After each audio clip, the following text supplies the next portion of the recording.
그때 창기 두 여자가 왕에게 와서 그 앞에 서며 한 여자는 말하되, 내 주여, 나와 이 여자가 한 집에서 사는데 내가 그와 함께 집에 있으며 해산하였더니 내가 해산한 지 사흘 만에 이 여자도 해산하고 우리가 함께 있었고 우리 둘 외에는 집에 다른 사람이 없었나이다.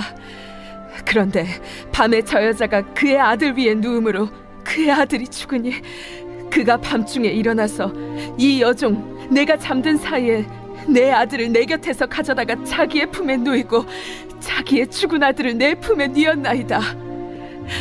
아침에 내가 내 아들을 젖먹이려고 일어나 본즉 죽었기로 내가 아침에 자세히 보니 내가 낳은 아들이 아니더이다. 하매 다른 여자는 이르되, 아니라 산 것은 내 아들이요 죽은 것은 내 아들이라. 이 여자는 이르되, 아니라 죽은 것이 내 아들이요 산 것이 내 아들이라 하며 왕 앞에서 그와 같이 쟁론하는지라. 왕이 이르되, 이 여자는 말하기를 산 것은 내 아들이요 죽은 것은 내 아들이라 하고, 저 여자는 말하기를 아니라 죽은 것이 내 아들이요 산 것이 내 아들이라 하는도다. 칼을 내게로 가져오라 하니 칼을 왕 앞으로 가져온지라. 사나이를 둘로 나누어 반은 이 여자에게 주고 반은 저 여자에게 주라. 그 사나들의 어머니 되는 여자가 그 아들을 위하여 마음이 불붙는 것 같아서 왕께 아뢰어, 청하건대 내 주여, 사나이를 그에게 주시고 아무쪼록 죽이지 마옵소서 하되 다른 여자는 말하기를, 내 것도 되게 말고 내 것도 되게 말고 나누게 하라. 왕이 대답하여 이르되, 사나이를 저 여자에게 주고 결코 죽이지 말라. 저가 그의 어머니이니라. 온 이스라엘이 왕이 심리하여 판결함을 듣고 왕을 두려워하였으니 이는 하나님의 지혜가 그의 속에 있어 판결함을 봄이더라.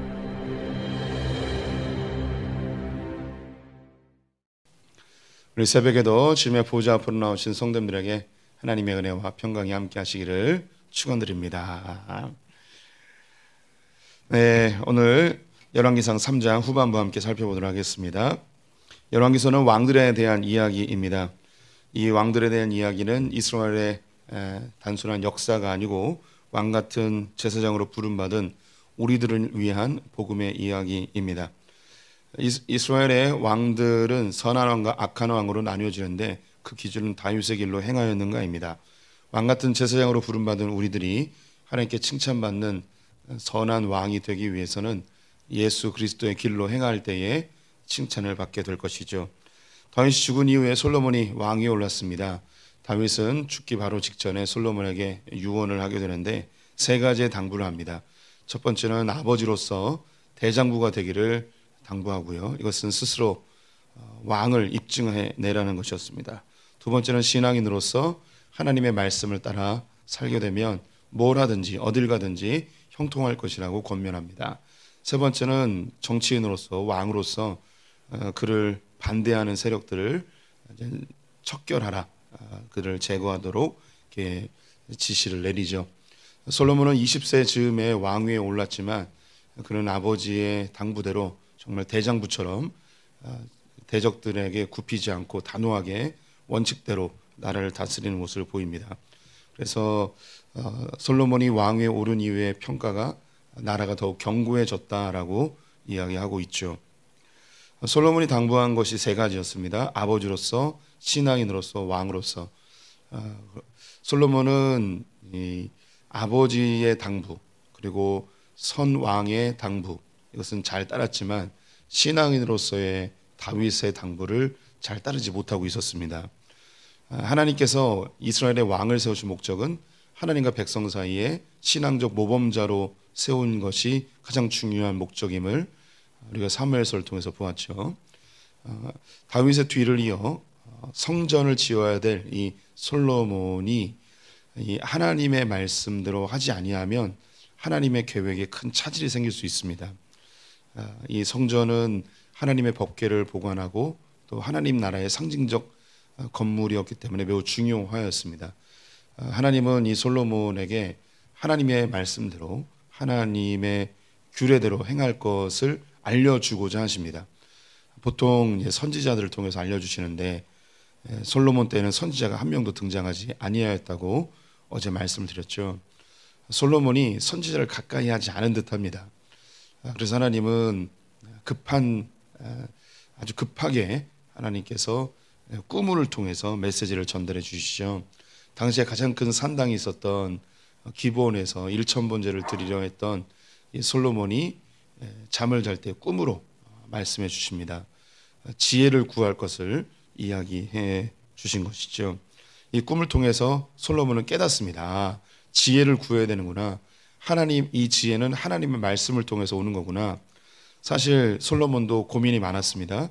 아주 위대한 아버지의 뒤를 이어 왕위에 오른 것이 부담이 되었고, 또 자기가 젊은 나이에 왕이 되었기 때문에 그것 또한 부담이 되었고, 또 왕의 수업을 충분히 하지 않고 바로 왕이 되었기 때문에 백성들을 다스리고 재판하고 통치하는 것이 그게 상당히 부담이 되었습니다.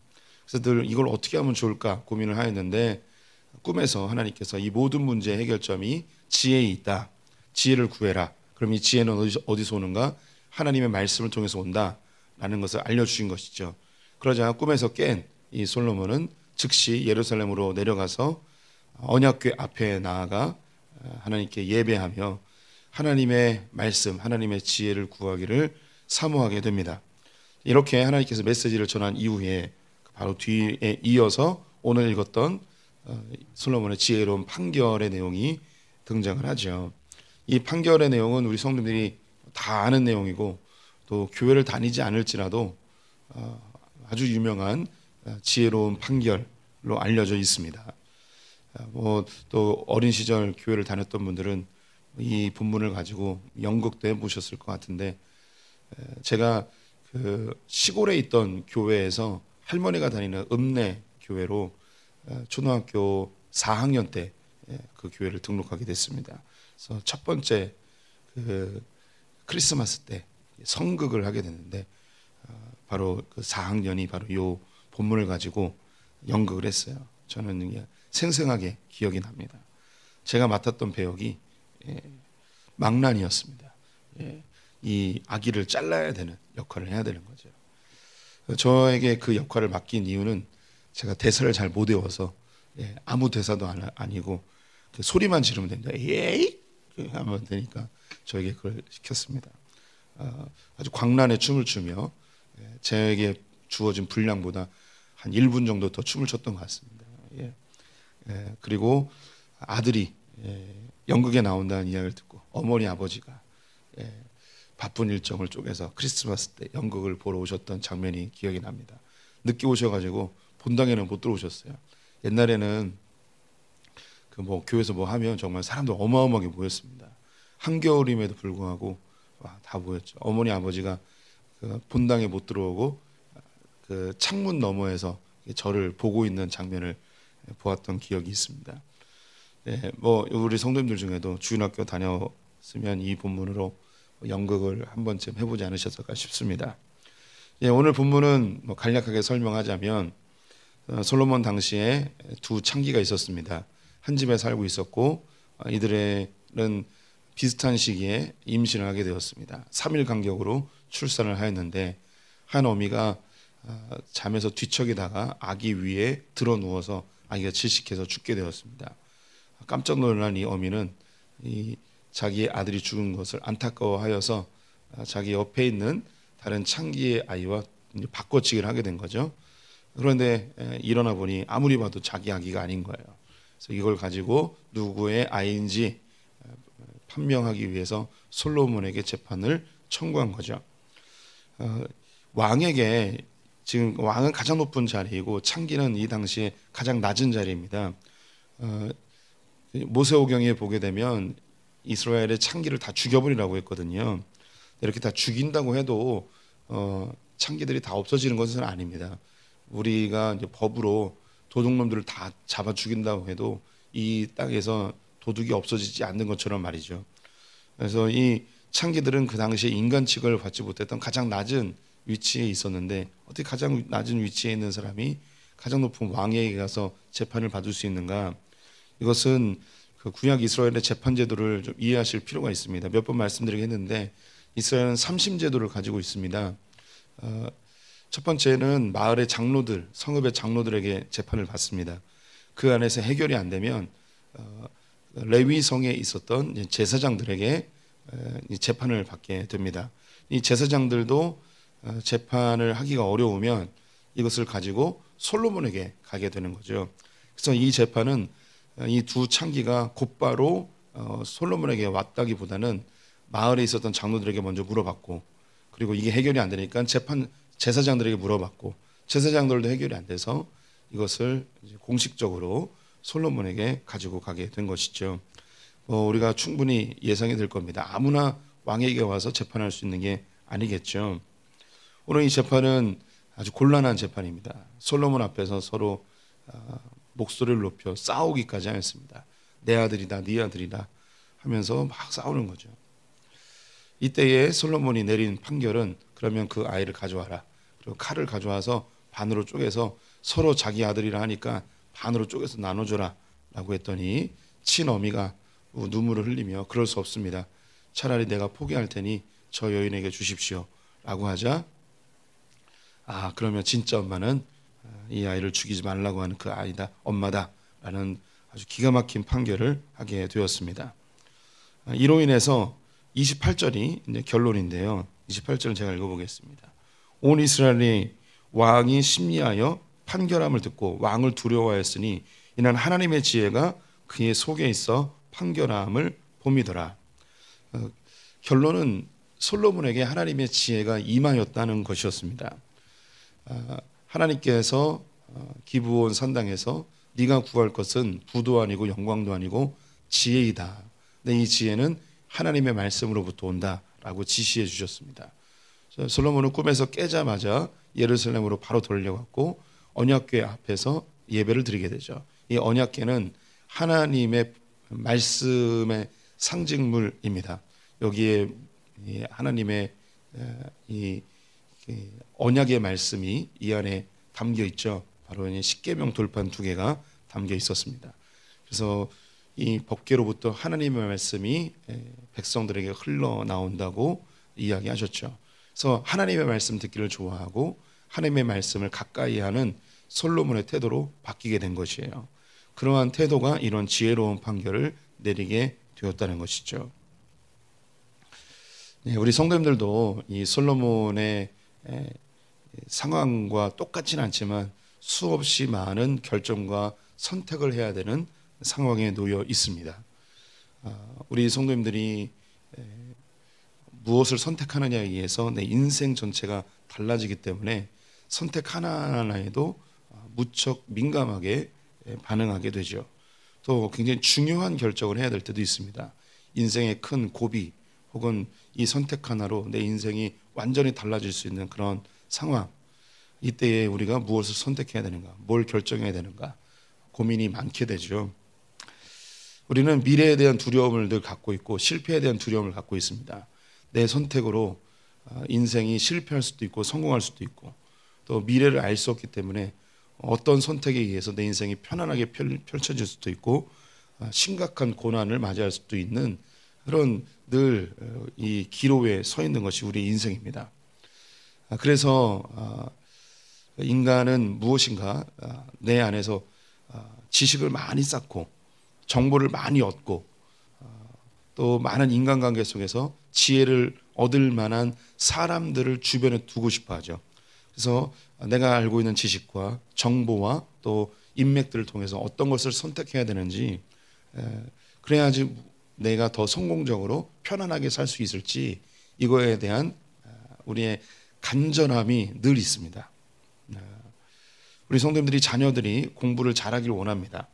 공부를 잘하길 원하는 것, 단순히 공부를 통해서 성적으로 내 인생이 결정된다기보다는 그 공부를 통해서 지혜로워지고 또 좋은 선택을 할 수 있고 또 인생의 중요한 결정에 선택지가 더 많아지고 이런 선택에서 더 좋은 선택을 하기 위함이죠. 또 성도님들이 어떤 것을 결정할 때 인터넷을 통해서 혹은 사람을 통해서 수많은 정보들을 모아가지고 선택을 하려고 합니다. 이것도 안 되면 그 다음엔 무속의 힘을 빌기도 합니다. 용한 점쟁이를 찾아가고 역술인을 찾아가서 무엇을 선택해야지 더 나에게 성공적이고 안정적인 삶을 살 수 있을까에 대한 의뢰를 하죠. 어떤 사람은 뭐 수백만에서 몇 억씩 쓰면서 이 일들을 합니다. 뭐 전임 대통령이 무속에 빠져 있었다라고 비난을 받긴 하였지만, 뭐 우리나라의 소위 유명한 정치인들 중에 무속의 힘을 빌리지 않은 사람이 어디 있겠습니까? 한국은 거의 지금 무속의 국가라고 할 정도로 엄청나게 많은 무속의 산업이 점치는 사람이 흥황하고 있습니다. 그 이유는 그만큼 살기가 어려워졌고 미래가 불투명해졌고 또 우리의 선택으로 인생이 완전히 한 번에 나락으로 갈 수 있는 그런 위기의 상황에 놓여 있기 때문에 그만큼 더 간절함이 그렇게 표현되는 것 같습니다. 우리 성도님들도 비슷한 상황에 많이 놓이죠. 뭘 선택해야 될지. 이때에 우리 성도님들이 찾아야 될 것, 그것이 바로 하나님의 지혜입니다. 이 지혜가 단번에 오는가? 우리가 종종 하나님 뭘 선택해야 됩니까? 하나님 알려주세요. 하나님께 점을 치듯이 하나님의 뜻을 구할 때가 있죠. 하나님 긍휼히 여기셔서 이것 저것 알려주실 때도 있습니다. 저도 하나님 앞에 그런 세월들이 많이 있었죠.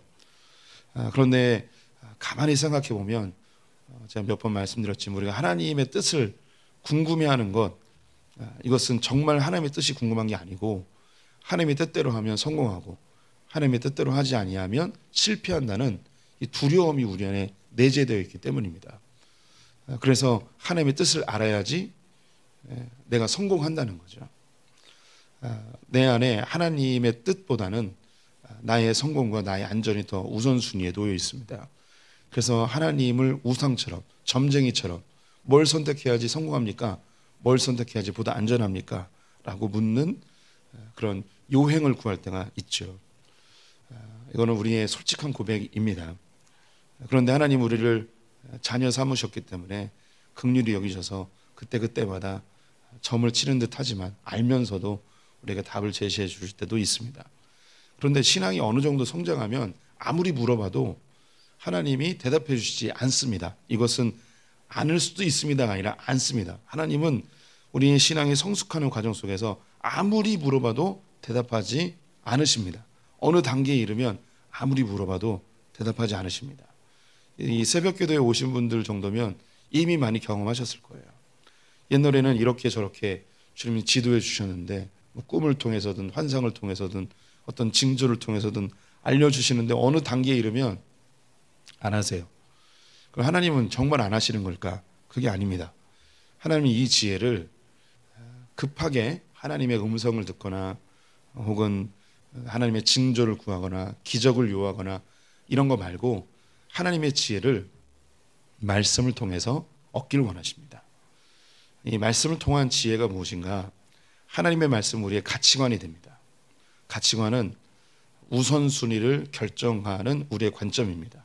어디에 가치를 두느냐인 것이죠.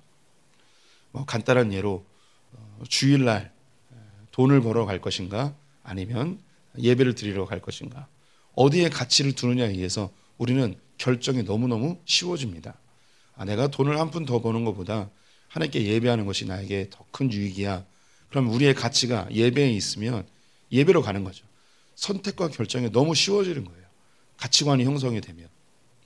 반대로 내가 뭐 하루 예배 빠져도 내가 일당 버는 게 나았지 하면 내 가치는 어디에 있는 거냐면 돈에 있게 되는 것입니다. 나의 가치관에 의해서 선택과 결정이 나뉘어지게 되죠. 우리의 이 가치관은 성경을 통해서 형성이 됩니다. 그리고 신앙의 여정 속에서 내가 무엇인가 선택하고 결정했을 때 나에게 무엇이 더 유익하고 무엇이 더 하나님께 영광이 되는지 이것을 경험하면서 습득되어지는 것들이 많이 있습니다. 그래서 하나님이 초기에는 기적도 베풀어 주시고 음성을 들려주시기도 하고 징조를 보여주시면서 선택에 도움을 주시죠.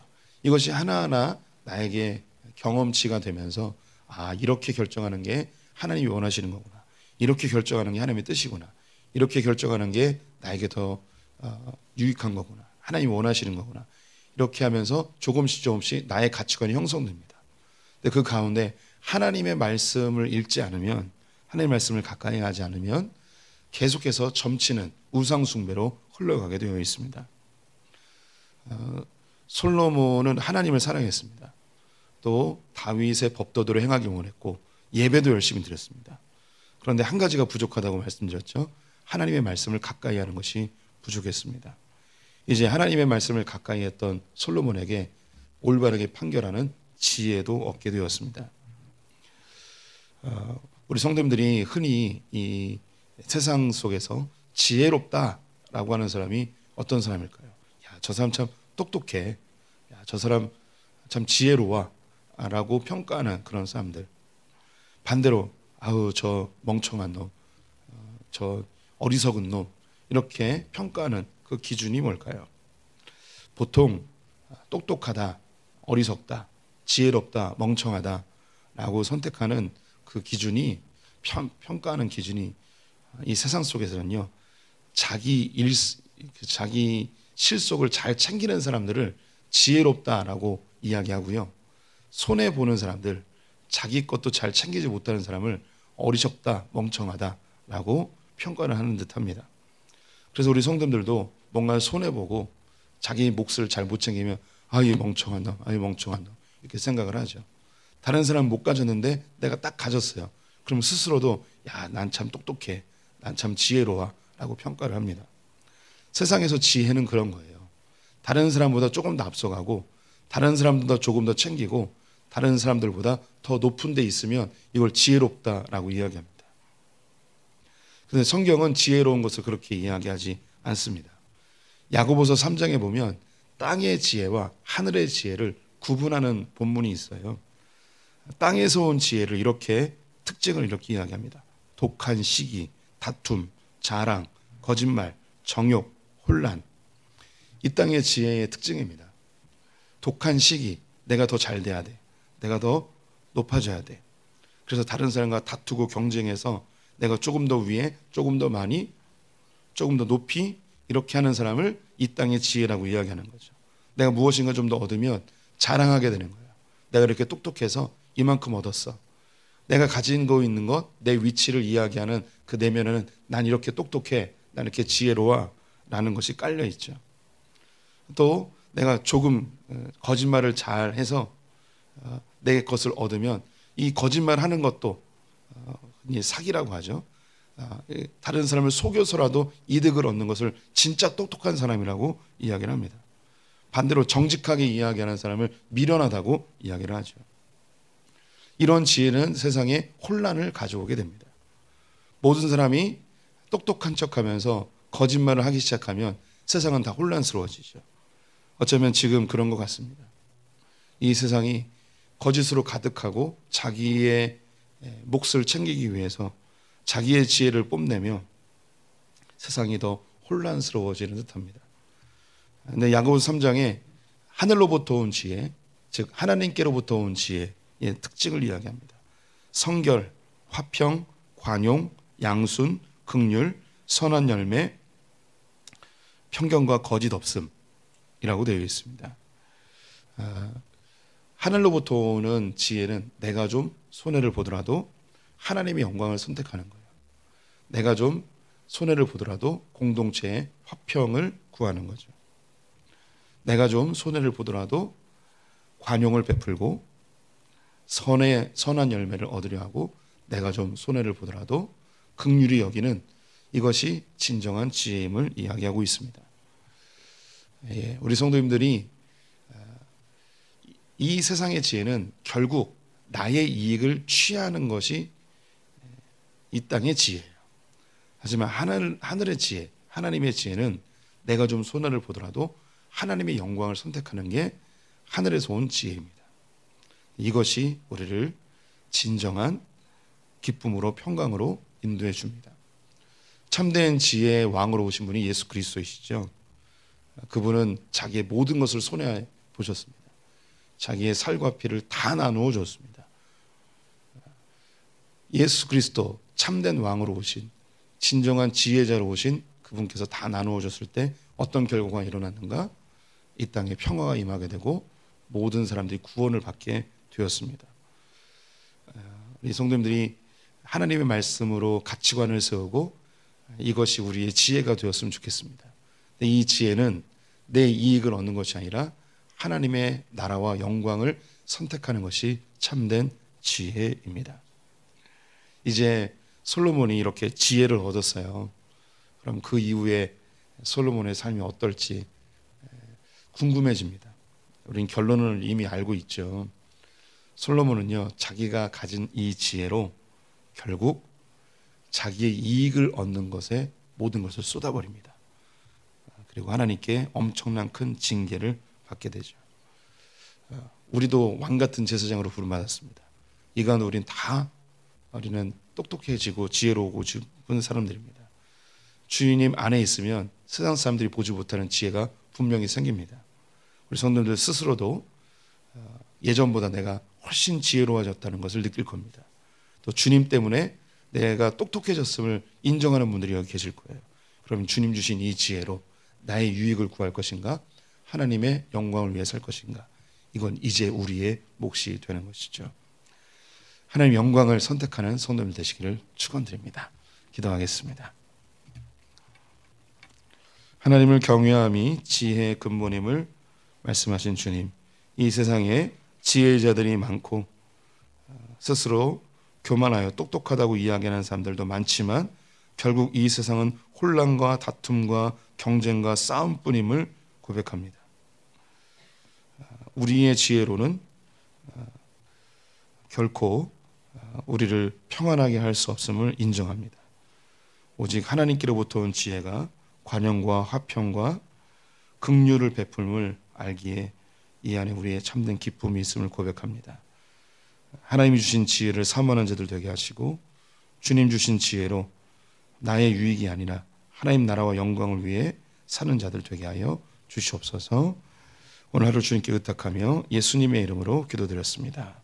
아멘.